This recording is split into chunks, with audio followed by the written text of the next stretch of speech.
Saatnya Merdeka berbicara. Seperti biasa, kalau kita mendengar kata saatnya mereka berbicara, pasti ada sesuatu yang perlu kita perjuangkan, sesuatu yang perlu diupayakan untuk mendapatkan hasil yang sangat memuaskan. Nah, hal ini tentu juga menjadi sebuah perjalanan dong dari seseorang yang kita pengen tahu apa yang menjadi semangatnya, apa yang menjadi tujuannya atau goalsnya untuk bisa merdeka berbicara sampai titik ini. Siapakah dia yang sudah ada di sampingku?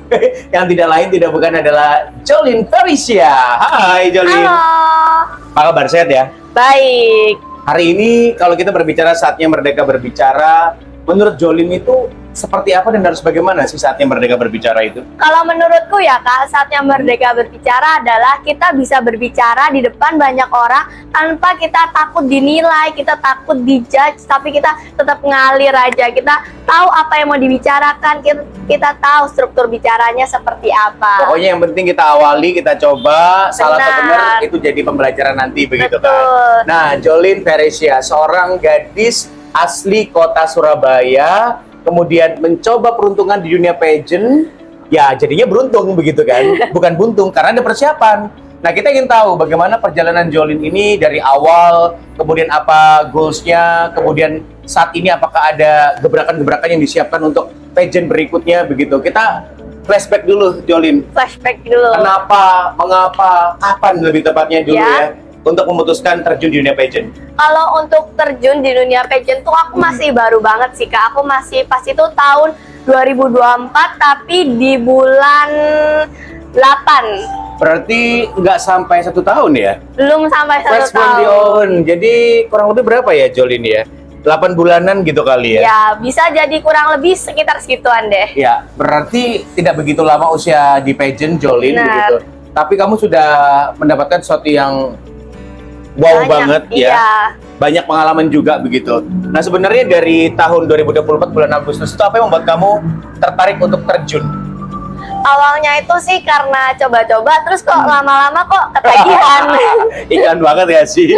Awalnya coba-coba, tapi kok ketagihan gitu. Iya. Coba-coba ini karena kamu sendiri yang pengen atau dorongan dari mama, papa begitu atau bagaimana? Kalau untuk terjunnya sendiri sih dari Jolinnya sendiri, kemudian disupport oleh orang tua dan Oke. juga oleh orang-orang di sekitar. Kalau kamu kan pengen, ada keinginan, Ya. akhirnya kemudian mencoba untuk gabung di beberapa pageant. Benar banget. Bukan bergabung beberapa ya, tapi satu pageant ya. Iya. Bergabung di salah satu pageant, terus kemudian alasan kamu karena aku coba biar aku tuh lebih lancar ngomong, Biar atau punya pengalaman. aku punya pengalaman, atau yang paling utama apa di antara segala hal yang menjadi misi baik kamu?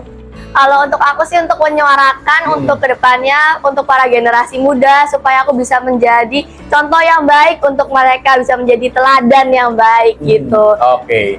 Jadi jadi sosok yang inspiratif begitu ya. Benar. Salah satunya di bidang pageant. Nah, di Ya. bidang pageant ini yang menjadi tantangan terberat begitu ya. Karena kan banyak komponennya ya. Banyak. Persiapannya banyak. Banyak yang kemudian harus dioptimalkan untuk goes to begitu ya, goes to. Nah, apa persiapan-persiapannya? Apa sih kompetisi pertama yang kamu ikuti?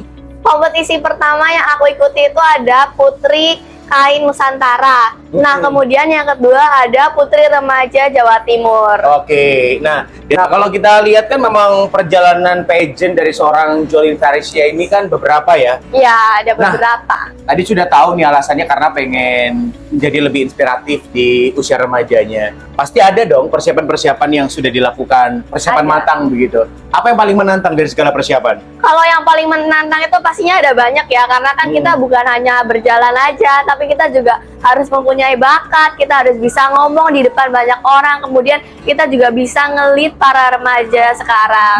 Nah, salah satunya jadi tantangan aku yang pertama itu yang paling sulit adalah public speaking. Sebenarnya dibilang sulit, ya sulit. Sulit Kalau nggak tapi dilatih ya. Iya, tapi kalau kita mau dan berusaha, kita pasti bisa sih. Oke, jadi salah satunya public speaking. Selain itu apa lagi di dunia pageant yang perlu dioptimalkan? Bisa jadi teman-teman yang mau gabung dengan pageant atau gabung di pageant kan juga harus tahu nih persiapannya apa ya, selain public speaking apa lagi? Bakat.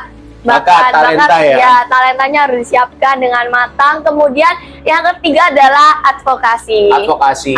Modeling, catwalk. Modeling catwalk itu kalau misalnya basic pigeon pasti bisa lah ya. Ya, tapi Cuma perlu dilatih dong. Perlu dilatih, tapi nggak sesulit dengan yang 3 komponen utama ini. Oke, jadi itu yang memang harus menjadi attention, perhatian begitu Iya, ya. bener banget. Nah, Karena kenapa? kita bukan sekedar jalan aja kan di atas panggung, kita juga bisa harus untuk ngomong di depan banyak orang, kemudian kita harus bisa menampilkan bakat kita supaya kita menjadi inspirasi bagi banyak orang lain. Oke, tapi kan memang bener nggak sih Jolin, jalan atau catwalk di atas runway sebagai seorang model dan berkecimpung di dunia pageant itu beda ya? Beda, cara jalannya beda, gestur badannya juga beda. Oke, jadi memang nggak boleh sama ya? Nggak boleh sama, harus Public dibedakan. speaking pun juga beda kan Public ya? speaking juga beda. Oke. Nah, dari the journey of Jolin Theresia, awal kali pertama gabung di dunia pageant itu apa dan kemudian lanjut apa, prestasinya apa? Boleh dong kita spill dan lebih kenal dan lebih dekat dengan Jolin? Boleh. Yang pertama itu aku join Putri Kai Nusantara 2024. Ya. Kemudian yang kedua itu Juara berapa tuh? juara pertama, winner. Terus Yang kedua itu Putri Remaja Jawa Timur 2024. persembahan oleh? Rio Management. Oke. Tahun 2024 juara? Winner juga, Winner juara juga. 1. Luar biasa kan? Artinya dalam kata luar biasa ini akan ada persiapan, akan ada perjuangan, ada suatu hal yang diupayakan dan tadi udah di-spill oleh Jolin begitu. Nah, anyway kalau ngomongin public speaking itu kan juga pasti di pageant beda ya, Iya, Jolin beda. ya. Nah, kalau kemudian dari Jolin Gustu Putri Kai Nusantara, Putra-putri Jawa Timur 2024 tahun lalu, apa yang membuat Jolin menang?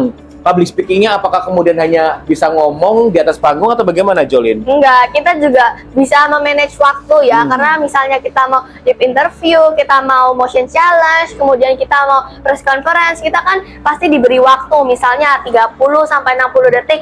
Nah, kita harus menggunakan waktu itu dengan bijak. Kita harus bisa mengatur struktur kata kita, kalimat per kalimat agar menjadi makna. Oke, jadi nggak sekedar pertanyaan, Jolin, apa yang kamu akan lakukan? Kemudian kamu mengatakan, saya akan, nggak begitu ya? Enggak, kita Ada harus teknik dan strukturnya. Iya, bener banget. Ada teknik dan strukturnya ya. Oke, jadi memang harus menjadi perhatian bahwa public speaking itu bukan sekedar bisa ngomong, tapi memang tahu teknisnya, konteksnya, untuk waktu yang diberikan pun juga bisa dieksekusi dengan tepat Iya, dan cepat bener gitu ya. banget. Oke, nah kemudian dari sesuatu yang tidak bisa dilupakan oleh seorang Jolin saat berjuang begitu pasti ada capek dong. Pasti ada ada. yang namanya rasa-rasa lelah begitu. Ada, Nah, pasti. apa yang kemudian kamu rasakan dan apa yang membuat kamu tetap bangkit dan tetap berjuang?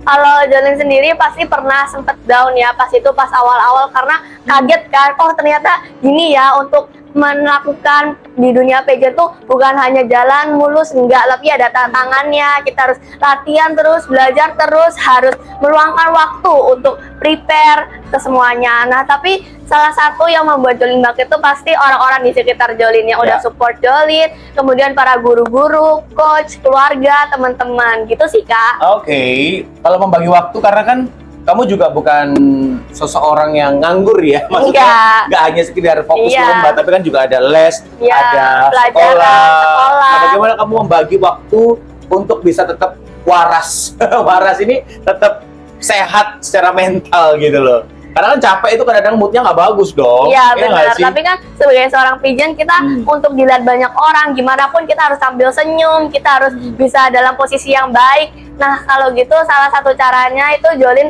memanage-nya itu dengan misalnya kita nih pagi sekolah, sorenya itu kita mungkin ada acara gitu, oke nggak apa-apa, tapi malamnya kita belajar agar nanti kalau ada ulangan atau ada tugas itu bisa diselesaikan. Kemudian Jolin juga mengerjakan biasanya dari yang paling penting dulu, baru nanti ke yang selanjutnya. Ah, baik, jadi yang dipilih yang paling urgent, penting ya, untuk kemudian mana yang diprioritaskan. Bener Tapi banget. kalau kemudian kamu lagi nggak mood begitu kan, apalagi perempuan ini kadang moody ya. Kalau kamu lagi nggak mood, udah bener capek banget, apa yang kamu lakuin biasanya? Apakah makan mie, apakah tidur, atau nonton, atau apa nih ala Jolin? Kalau menurutku sih kalau udah bener-bener capek banget, udah draining banget tuh mending nangis aja, diluapin Oke. semuanya.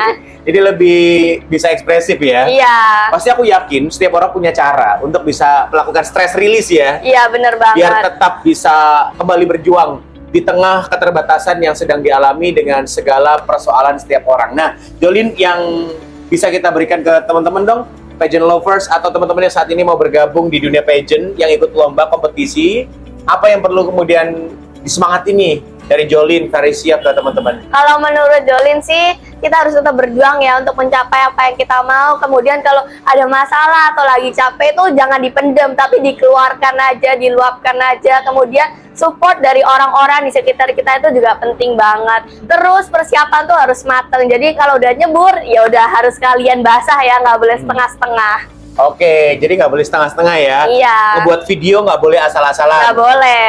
Kalau kemudian mau Advokasi, belajar public speaking juga public speaking harus maksimal ya. harus maksimal. Harus punya Semuanya- mentor ya. Semuanya harus dimaksimalin. Semua nggak boleh Mentornya. setengah-setengah. Iya. Mentornya juga ya. Jadi apapun itu yang bisa dioptimalkan, perlu kita optimalkan, lanjutkan. Jangan setengah-setengah teman-teman, karena sesuatu yang sudah diputuskan, sesuatu yang dilakukan harus kemudian kita selesaikan. Betul ya? Betul. Terima kasih teman-teman sudah mendengarkan sharing dari Jolin Karisia di Saatnya Merdeka Berbicara. Jangan takut salah. Jangan takut dinilai, saatnya merdeka berbicara.